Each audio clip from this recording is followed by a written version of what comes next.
Balancing the scales.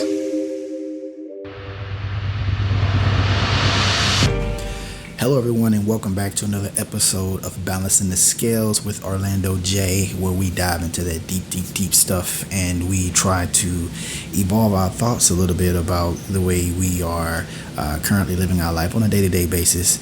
Now, if you're at this podcast, everyone knows that I like to talk about deep related thoughts as it relates to consciousness and the evolution of how we're perceiving our reality and spirituality and religiosity and different things like that. I also like to talk a lot about family and my experiences and kind of how all that correlates together.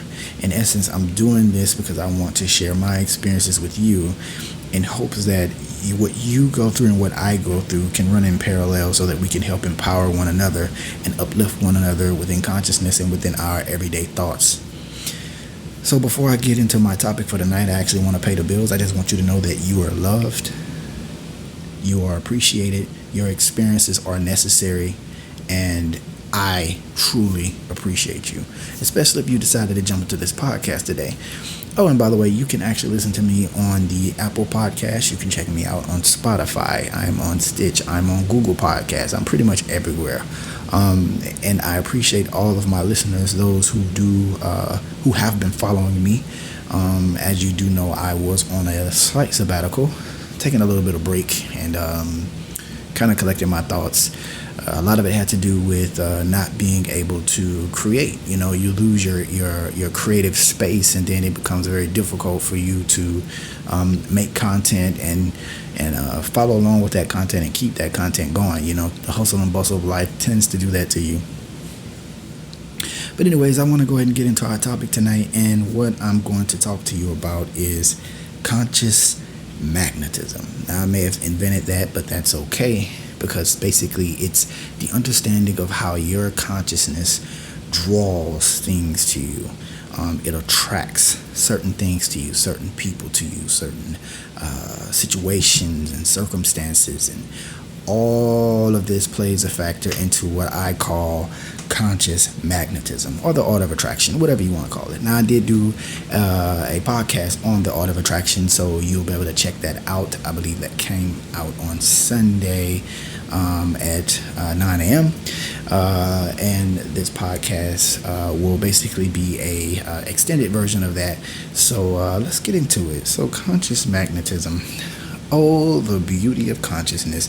You know, everyone's always talking about consciousness and awareness and spirituality and religiosity, and I know you're probably tired of hearing about it. Well, or maybe not.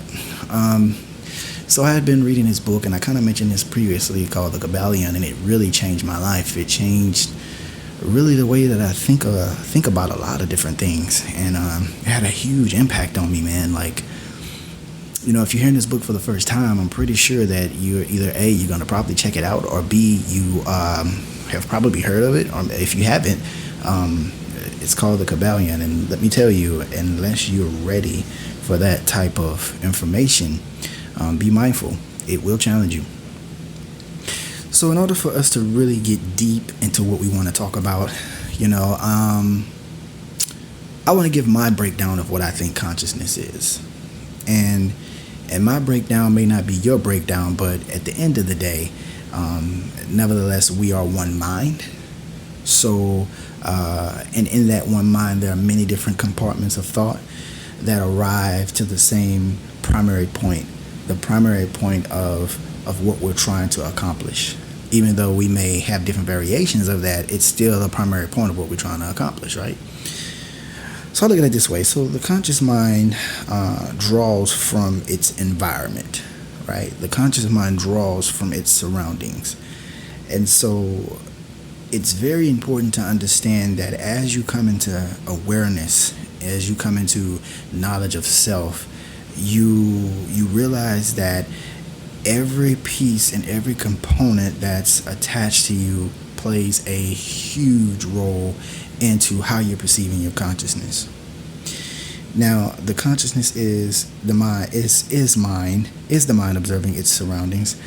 And then with the conscious mind, let's just kind of segue into the spirit. So the way I look at the spirit is a living mind, right? It is where the conscious and the subconscious mind draws its power from. So everything that you look at in life has some sort of power source, something that allows it to catapult itself or to push itself. And there are many other inner workings to certain things. Like everyone uses a cell phone, right? You need to have a charge on that cell phone. Well, in order to receive that charge, it must be plugged into a 12-volt block. And as that 12-volt block is being utilized, that must be plugged into a receptacle or a power surge. So you see how it works, right? So there's many different layers to it. But once you peel it back, you realize that it's actually not as deep as we think, right? So the spirit is the living mind, right? I also like to think of the spirit as the all. So the book that I'm reading, entitled The Gambalion, right, refers to God, the source, the all, as the spirit. And the spirit is a living mind that travels throughout the waves of the universe, and it affects the deep consciousness of humanity, and it has a huge impact on the way we live our everyday life, including our DNA cells. Now, if the conscious mind isn't drawing its power from the living mind, right, or God or source or the all, it can become extremely difficult for that person to empower themselves or their environments. Now, with that knowledge, let's put a pin there, because we understand that everyone has a way of praying, a way of asking for things or something or someone or some way to move themselves into a better position.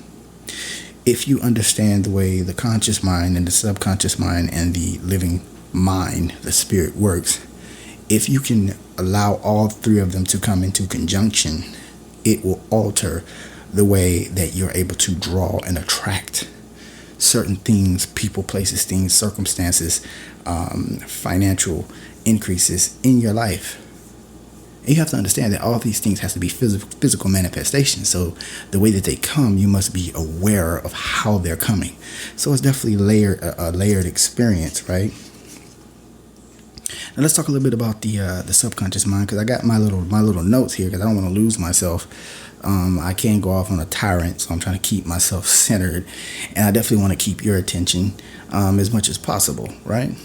So the subconscious mind, let's talk about that a little bit. All right, now this subconscious mind is very tricky indeed, but I'm gonna do my best to kind of like break it down to you in a sense to where basically a child can understand. The subconscious mind is like a storage program, right? It backs up and keeps data, or all data and programming that you have received while on this planet. It's basically constantly running, constantly backing up information about who and what you are. It essentially it keeps you right? What I mean when I say that is, as you go through life, okay, you're going to be met with challenges. These challenges are going to force you into a space where you have to evolve. The subconscious mind runs like a program. It keeps that same program running over and over and over and over again, right? That program that you gave it since you were a child, it's going to try to maintain that same core function. It is like a backup file, right? In case you ever get stuck, you ever get lost, you're ever unsure, it begins to run on autopilot for you, for who you are and where you're trying to go. That's the duty of the subconscious mind. It constantly runs on autopilot, and it constantly runs at the same rate, and it doesn't change if you don't give it an opportunity to, right? Now, the subconscious mind can be a growth hinderer, right? It can stunt your growth a little bit, especially if you're searching for knowledge of self, or if you're in a place of confusion. The subconscious mind also allows you to run on autopilot, essentially, because it's going to keep that repetition over and over and over again. The great part about the subconscious mind, though, is it has like this limitless potential for your consciousness to come into full awareness.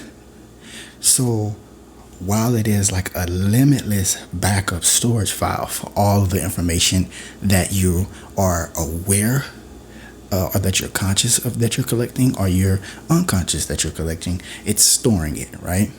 And it's weeding through all this information and giving you what you need to keep yourself going. Now, the thing about this is, what you have to understand is, the subconscious mind can be changed. It is almost like very, very vital to understand that your subconscious mind has to go into reboot mode in order for your conscious mind and the spirit of the living mind, the all God source, to come into oneness together in order to see any change, any huge change in your life, any significant change. And it's so subtle when it happens, because you're just kind of living, right? And then as you're living, you start seeing these different things kind of manifest within yourself and manifest around you, and people and connections and job opportunities and just opportunities overall, starting a business, writing a blog, becoming an influential person.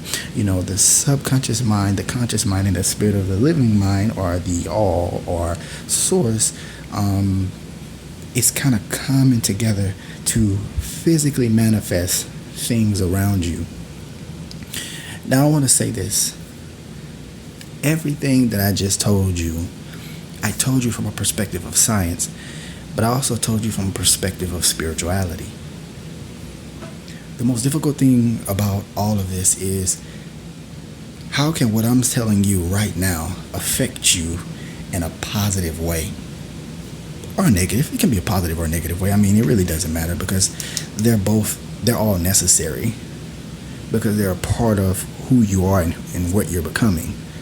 And the hard part is accepting what you're becoming, because who you are must die. You must die to self. Dying to self means you're becoming aware of that version of self. And that's the difficult part. Every single day is a journey into this space that's unknown, and this space that even if it's unknown, it's just getting on the right journey. I may do a podcast where we're talking about how to get on the right journey. Honestly, that'd be good for me. I can definitely do some digging and soul searching for myself, because the hard part is allowing people to come into the knowledge of what they want. The hard part about isolating the consciousness and the subconsciousness to the spirituality, or to the spiritual aspect, or to the all, or to the living mind, is coming into oneness with what you want. It starts there, and then it kind of segues into the next part. Now, I'm not saying that you have to know exactly what you want. Of course, there's levels, there's ladders to it, right? You have to climb that ladder. You have to get into that. You have to know, like, okay, I don't know exactly what I want, but I know what I don't like. That's a perfect start. Start with what you don't like. If you start there, you can eventually lead into maybe what you like, what you love, what you want, what you desire. That career field change, you know? Take it from a guy who's not necessarily college educated. I don't have any degrees or anything like that, but, I pride myself in my career, and my career has allowed me to, go into great rooms with great men, with people that I once thought was way above me. Now I realize that, they're not so much.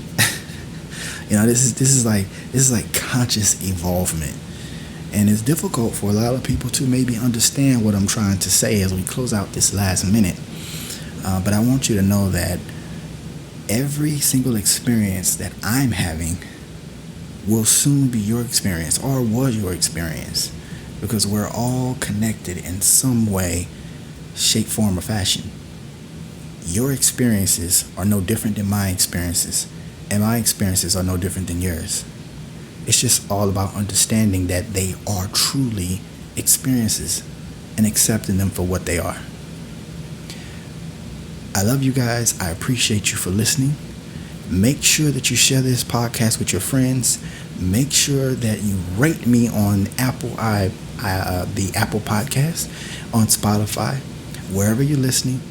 Send me a message on Facebook at Balance the Scale. You can find me on Facebook at Balance the Scale. Look for me there. Leave me a message. Whatever we have to do to get this conversation going, I'll search for it. This has been your boy O with another episode of Balancing the Scale. Peace, great love to you, and I'm out.